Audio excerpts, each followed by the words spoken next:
Hello everyone, welcome to our channel education hotspot. So guys, Hindi medium student के लिए जो मैंने एक एक ही वीडियो अब तक आई अपलोड की थी इग्नू एमए सोशियोलॉजी के लिए। एज आई इन्फॉर्म कि इंग्लिश मीडियम में तो we guys are making notes, हम लोग प्रॉपर नोट्स के फॉर्म में वीडियो कवरेज कर रहे हैं। But still Hindi medium student को प्रॉब्लम रहती है वर्ड्स को लेके, डेटा को लेके, इंग्लिश मीडियम में फैच करने को लेके। So that's why I ask कि इस तरीके से अगर मैं प्रॉपर आपको रीड करके पूरा इग्नू का मटेरियल समझाने की कोशिश करूँ तो whether it will be beneficial और नॉट। पिछली वीडियो में मैंने इन्फॉर्म करा था कि I am not write, I am unable to write on the screen because क्योंकि फोन से रिकॉर्ड कर रही हूँ, बस थोड़ी सी हेल्प की कोशिश है, बाकी इसको बेटर करने की कोशिश बहुत जल्द मैं करूंगी। फोन से रिकॉर्ड कर रही हूँ, लैपटॉप से आई एम नॉट रिकॉर्डिंग कि मैं कुछ आपसे लिखने और मैं स्क्रीन पे कुछ लिख सकूँ, that's why. So you guys, just आप लोग मुझे कमेंट करके बताइए कि ये चीज बेनिफिशियल है नहीं है, आप लोगों को समझ में आ रहा है ये तरीका या नहीं। ठीक है, तो आज ये काम करते हैं। Due to the vaccination and post vaccination impact थोड़ी सी सिचुएशन हालत आज अलाउ नहीं कर रही है, दैट्स व्हाई आज बाकी वीडियो कॉपी पेन के वे वाली नहीं बन पा रही है। तो आई थॉट कि वाई टू वेस्ट टाइम, हम इस चीज को रेस्ट करते करते कर सकते हैं वीडियोस को कवरेज। तो I hope it will help you guys.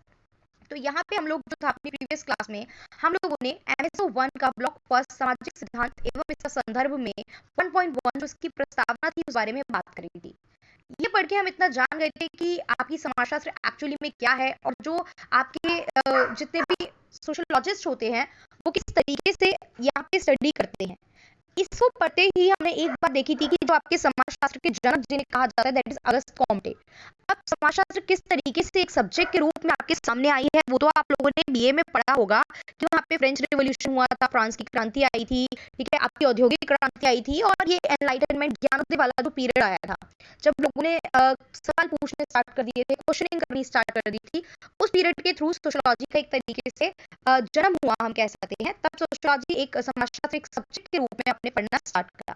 तो वही अगस्त कॉम्टे की बात करेंगे तो ध्यान से हम नेक्स्ट पेज पे जो पैराग्राफ है उससे देखेंगे कि अगस्त कॉम्टे जो है इनका सामाजिक भौतिकी यानी कि जो आपका समाजशास्त्र है इसका जनक इन्हें कहा गया है। ठीक है, फ्रांस की क्रांति के बाद किस तरीके से सोसाइटी में प्रॉब्लम थी इन्होंने स्टडी करी, बदलाव के बारे में बातें करी हैं, प्लस यहाँ पे इन्होंने समाज के 3 वर्गों के बारे में बात की। ये क्वेश्चन बनता है और ये क्वेश्चन बिल्कुल याद होना आपको जरूरी है, बाय हार्ट ये वर्ड याद होने चाहिए। 3 चरण है हमारे आगे अगस्त कॉम्टे के अकॉर्डिंग, समाज के जो आपके ग्रो करने के 3 चरण है, 3 अवस्थाएं बोली जाती हैं। तो तीनों चरण अभी के अभी आप क्लास में याद करोगे। पहला चरण है धर्म वैज्ञानिक चरण जो लगभग 1300 के आसपास था। फिर है आपका अलौकिक चरण जो कि 1300 से 1800 के लगभग चला, एंड देन प्रत्यक्षवाद चरण जो 1800 और इसके बाद आया। अब पढ़ने में मुश्किल लग रहे हैं, कुछ नहीं है ऐसा इसमें। देखो धर्म वैज्ञानिक चरण में क्या था कि धर्म वैज्ञानिक चरण में जितने भी लोग आपके समाज में होते थे वो सब ईश्वर पे आंख बंद करके बिलीव करते थे, सिर्फ मानते थे जो भी आपकी सोसाइटी में समाज में एग्जिस्ट करता है सब कुछ ईश्वर का बनाया हुआ है। नेचर, मैनमेड चीजें जितनी भी हैं तो सबका एक कारण है क्या? ईश्वर। ये सब कौन चला रहा है? ये पूरी सृष्टि, ये पूरा ब्रह्मांड कौन चला रहा है? ईश्वर चला रहा है। बात सिर्फ ये नहीं है इंडिया की या कहीं और की, ऑल ओवर हम वर्ल्ड लेवल पे बात कर रहे हैं। तो आप क्योंकि देखो ना, हम फ्रेंच रिवॉल्यूशन की बात कर रहे हैं, हम इंडिया की तो भी बात ही नहीं कर रहे हैं। तो यहाँ पे ऐसा नहीं है ईश्वर को इतनी प्राथमिकता सिर्फ हम इंडिया में ही दे रहे हैं, बाहर भी चर्च वगैरह को इतनी लेवल की प्राथमिकता दी जाती थी। बट हाँ, साइंस के साथ चीजें जैसे जैसे इवॉल्व हुई वहां पे वो चीजें कम हो गई है, और हम आज भी चीज खाने पे जैसे कि डॉक्टर की बजाय हम लोग पहले कहाँ पीर, दरगाह, बाबा और इन लोगों के पास जाना पसंद करते हैं। एकदम पहले झाड़ा लगवा लेते हैं, डॉक्टर तो बाकी बात है, डॉक्टर तो बाद में देखा जाएगा, राइट। तो ये चीजें होती हैं साइंटिफिक टेम्परमेंट की बात। उसके बाद दूसरा आता है अलौकिक चरण। अलौकिक चरण वो था जब हमने हर चीज के लिए प्रकृति, नेचर को जिम्मेदार ठहराया। आप देखते हो नेचर की आज भी बहुत सी चीजों की, हम पेड़ की, हम सूर्य की, हम इन सब की पूजा करते हैं। ठीक है, तो एक वैल्यू इन्हें एक टाइम पे क्या किया गया था अलौकिक चरण में, बिल्कुल हमने जो भी नेचर की चीजें थी, जो भी नेचुरल चीजें थी, प्रकृति की चीजें थी, हमने प्योरली चीजों के लिए उनको रिस्पॉन्सिबल ठहराया।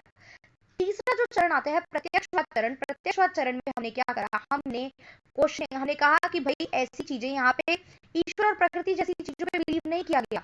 यहाँ पे कॉम्टे ने क्या कहा, अपनी बुद्धि का यूज करो। कॉम्टे ने ये बोला कि यहाँ पे धर्म और अलौकिक चरण जो है ना, देखो ऐसा नहीं है कि धर्म और अलौकिक का नामो निशान मिट जाएगा पूरी तरीके से, लोग धर्म को मानना छोड़ देंगे, लोग अलौकिक चरण मतलब प्रकृति पे बिलीव करना छोड़ देंगे। बिलीव करना नहीं छोड़ेंगे, लेकिन कुछ असर कम होगा। जब तभी लोग प्रत्यक्षवाद वाली विचारधारा पे आ पाएंगे, तभी लोग साइंटिफिक चीजें सोच पाएंगे। आप देखते लोग बाबा को फॉलो करते हैं, कितने बाबा भी इंडिया में, कितने एग्जाम्पल ले लो आप, ढोंगी पाखंडी सब निकले, सबने अपनी जेब भर ली, ठीक है। और जितने लोग भी आप बैठ रहे हो, आप ज्ञान ले रहे हो, आपने अपनी जेबें खाली कर दी। तो ये सब चीजें जब आप इनपे से भरोसा थोड़ा कम करोगे, तभी आप प्रत्यक्षवादी यानी साइंटिफिक सोच रख पाओगे। तभी आप ऊपर मतलब धर्म और प्रकृति से ऊपर नीचे कुछ चीजें सोच पाओगे। तभी आप क्या कर पाओगे कि हवा चल रही है तो क्या रीजन है, क्या इसका साइंटिफिक और जोग्राफिक रीजन है, प्लैनेट्स कैसे बन रहे हैं, ग्रेविटी क्या होता है, न्यूटन के लॉ का कंसेप्ट जो न्यूटन ने समझा। अगर वो भी नहीं समझते कि कोई भगवान है जो ये सब चीजें कर रहे हैं, तो आज आपके पास साइंस के इतने सारे प्रिंसिपल नहीं होते। राइट। तो ये सारी चीजें थी जो कॉम्टे के अकॉर्डिंग 3 चरण में आपका सिद्धांत हम बोल सकते हैं, विकासवादी सिद्धांत बोल लो। कॉम्टे के अकॉर्डिंग अगस्त कॉम्टे के अकॉर्डिंग समाज के कौन से 3 चरण है। क्वेश्चन आ गए, तीनों चरण के नाम आपको याद रखने हैं, धर्म वैज्ञानिक चरण, अलौकिक चरण और प्रत्यक्षवाद चरण। आई होप ये बात हमें समझ में आई होगी। अब थोड़ा आगे मूव करते हैं। देखिए अब थोड़ा सा रीड कर लेंगे इसको, और ऐसा ज्यादा कुछ यहाँ पे बताया नहीं है। ठीक है। अब यहाँ पे उत्पादन प्रक्रिया और पूंजीवाद की बात छेड़ी गई है। तो मैं पूंजीवाद वर्ड आपको बता दूं, 2 तरीके होते हैं, एक वर्ड होता है पूंजीवाद और एक वर्ड होता है समाजवाद। पूंजीवाद क्या होता है? पूंजीवाद जैसे कि अमेरिका की अर्थव्यवस्था के बारे में हम बात करें, तो हम अमेरिका की अर्थव्यवस्था को पूंजीवाद बोलते हैं और रशिया की अर्थव्यवस्था को समाजवाद बोलते हैं। पूंजीवाद में क्या होता है? पूंजीवाद में आपके निजी क्षेत्र के लोग मतलब प्राइवेट लोग काम करते हैं और उनका मेन उद्देश्य पैसा कमाना होता है। वहां पे समाज के भले के लिए और लोगों के वेलफेयर के लिए, लोगों को काम देने के लिए इन सब आइडियोलॉजी से, इन सब विचारधाराओं से काम नहीं किया जाता।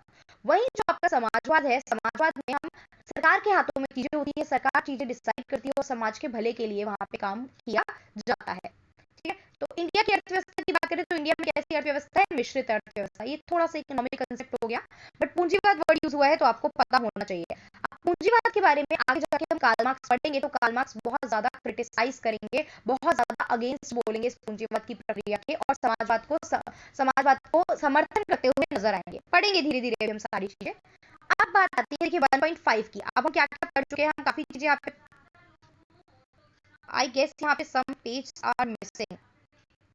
ये सीधा 1.5 स्टार्ट हो गया है, 1.1 ये था। I am so sorry guys, ये बुक इस तरीके से ही अवेलेबल है इग्नू वीक कंटेंट में। आपकी 1.1 के बाद यहाँ पे 1.5 सीधा शो हो रहा है। So may be there are some page that is missing. Okay, this is 1.3 and 4। तो मैं इसको समझा देती हूँ आपको। 1.3 पहले मैं समझाती हूँ, फिर 1.5 पे आएंगे। 1.3 में वो आपसे क्या बात कर रहा है? 1.3 में वो बात कर रहा है व्यक्ति विशेष बनाम सामूहिकतावाद। क्या मतलब है इसका? व्यक्ति विशेष मतलब इंडिविजुअल और सामूहिक मतलब पूरी कम्युनिटी। व्यक्ति विशेष मतलब जब हम किसी एक पर्टिकुलर व्यक्ति की बात कर रहे हैं, एक पर्टिकुलर व्यक्ति की आइडियोलॉजी के बेसिस पे बात कर रहे हैं। क्या बोल रहे हैं? एक बार वर्ड टू वर्ड मैं पढ़ के आपको बता देती हूँ। इस तरह जब ज्ञानोदय के विचारकों ने व्यक्ति विशेष पर जोर दिया, वहीं इन विचारकों का प्रतिरोध करने वाले सामूहिकतावाद पर जोर देने की चेष्टा की। सीधी बात है भैया, जो इंडिविजुअल पे जोर दे रहा है उसके अपोजिट वाले तो सामूहिकतावाद वाले ही होंगे ना। मैं कह रही हूँ कि मैं व्यक्ति विशेष वाली आइडियोलॉजी को फॉलो करती हूँ और आप मेरे अपोजिट हो, तो ऑब्वियस बात है आप कम्युनिटी वाली बात को फॉलो करते होंगे। तो इन विचारकों का मानना था कि व्यक्ति विशेष के दायरे से आगे भी बहुत कुछ है और यह समाज खुद था। मतलब हर चीज एक पर्टिकुलर व्यक्ति के हिसाब से नहीं होती, हमें पूरे समाज को लेकर चलना पड़ता है। ज्ञानोदय का समय कौन सा था? जब लोगों में साइंटिफिक टेम्परमेंट आ गया था, लोगों ने अलौकिक और आपके ईश्वर वाले चरण से भी आगे सोचना स्टार्ट कर दिया था, लोगों ने क्वेश्चनिंग करनी स्टार्ट कर दी थी। अब समाज को पीछे से वर्तमान और यहाँ से भविष्य में ले जाने वाले लंबे प्रवाह के रूप में देखा गया। समाज क्या है कि आप कैसे वर्तमान से भविष्य में जा रहे हो और उसके लिए आप पास्ट से वर्तमान में कैसे आए हो, भूतकाल से वर्तमान में कैसे आए हो, ये भी आपको देखना है। तो इसीलिए हमें संगठनों समेत भूमिकाओं एवं संबंधों को महत्वपूर्ण पहलुओं के रूप में देखते हैं। अब संपूर्णता की बात करें तो संपूर्णता एक ऐसा मुख्य पहलू है जो इस बात पे जोर देता है कि जो भी समाज के भाग हैं वो आपस में क्या है, आपस में अंत संबंध रखते हैं। सीधी बात है, देखो आप एक इंडिविजुअल हो, आप एक घर से बिलोंग करते हो, आपका एक परिवार है, आप एक सोसाइटी में रह रहे हो, आप कहीं पढ़ रहे हो, आप उस जगह से भी बिलोंग करते हो, या आप कहीं नौकरी कर रहे हो, आप उस जगह से भी बिलोंग करते हो। तो एक इंडिविजुअल अलग अलग जगह पे अलग अलग रोल प्ले कर रहा है। जितने भी समाज के भाग होते हैं वो सब आपस में कहीं ना कहीं क्या है, रिलेटेड है। इसके अलावा अगर हम देखें तो जो रूढ़िगत प्रतिक्रिया होती है, इसने सामाजिक बदलाव को घृणा की नजरिए से देखा। रूढ़िवादी लोग कौन होते हैं? रूढ़िगत का मतलब क्या है? वही जो पुरानी विचारधारा को फॉलो करते आ रहे हैं, आज तक जो बदलाव आसानी से नहीं लाना चाहते। तो सही बात है, अगर कोई बदलाव नहीं लाना चाहता और बदलाव आएगा तो उन्हें तो बदलाव पसंद नहीं आएगा। तो ऐसे जो लोग थे, जो रूढ़िवादी थे, जो रूढ़िगत प्रतिक्रिया को फॉलो करते थे, उन्होंने इस बदलाव को क्या देखा, इस बदलाव को बिल्कुल घृणा से देखा और कहा कि ये जो है बदलाव बहुत ज्यादा विध्वंसकारी है। ठीक है।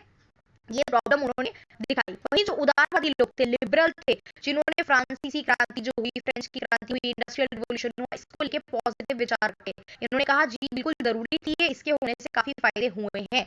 तो वही जब परिवर्तन जो होता है वो नई चीजों को प्रमोट करता है, नई चीजों का खुल के स्वागत करता है, वही जो रूढ़िगत प्रक्रिया होती है वो बढ़ावे को, बदलाव को, उसको कहते हैं कि जरूरत ही नहीं थी, तो बिल्कुल गैर जरूरी चीजें थी जो हो रही हैं। क्लियर? तो हमें यहाँ पे समझ में आई। अब इसको लेके करके ना वो आपको क्या करेगा, वो आपको ज्ञानोदय को लेके कुछ कुछ समाजशास्त्रियों के बारे में एक्सप्लेन करना स्टार्ट करेगा। ठीक है, वो ज्ञानोदय को लेके कुछ कुछ आपको एक्सप्लेन करना स्टार्ट करेगा। देखिए यहाँ पे ये आपका पेज नंबर 11 है, पेज नंबर 11 के बाद ये सीधा 14 है, तो आएगा 12 पेज नंबर हमारा ऊपर है। ठीक है, this is 12 page number. Problem जो मैंने आपको ये कॉम्प्टे समझा दिया ना ऊपर का पार्ट, ये यहाँ से रिलेटेड था। सो देखिए कॉम्प्टे यहाँ से स्टार्ट है, कॉम्टे एवं ज्ञानोदय। तो कॉम्टे के बारे में मैं आपको बता चुकी हूँ। कॉम्टे का एनलाइटनमेंट को लेके क्या कंसेप्ट था, कॉम्टे सबसे पहली बात तो इन्होंने बहुत इंपॉर्टेंट, सबसे अग्रणी